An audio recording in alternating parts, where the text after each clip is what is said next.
Mummy এক রহস্যময় এবং গা ছমছমে নাম। হাজার হাজার বছর আগে, বিশেষ করে প্রাচীন মিশরে, মানুষ মৃত্যুকে পরাজিত করতে চাইত। তারা বিশ্বাস করত মৃত্যুর পরও আত্মা আবার শরীরে ফিরে আসবে।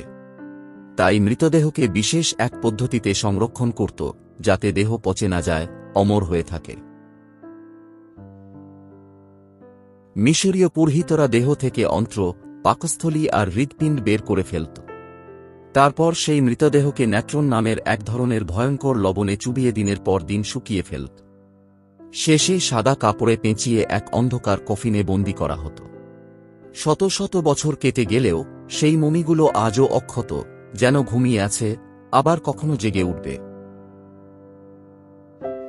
তবে শুধু মিশরেই নয়, দক্ষিণ আমেরিকার ইনকা সভ্যতা, চিলি ও পেরুর আদিবাসীরা, চীনের হান রাজবংশ, ইউরোপের রহস্যময় গুহা, আর আফ্রিকার কিছু অজানা অঞ্চলেও মমি বানানো হতো।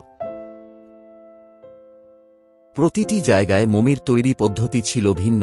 কেউ আগুনের উত্তাপে শুকিয়ে রাখত, কেউ আবার রহস্যময় তেলের স্তরে দেহ আবৃত করত। এসব মমি যেন সময়ের অতল অন্ধকার থেকে আজও আমাদের দিকে রহস্যের হাতছানি দেয়।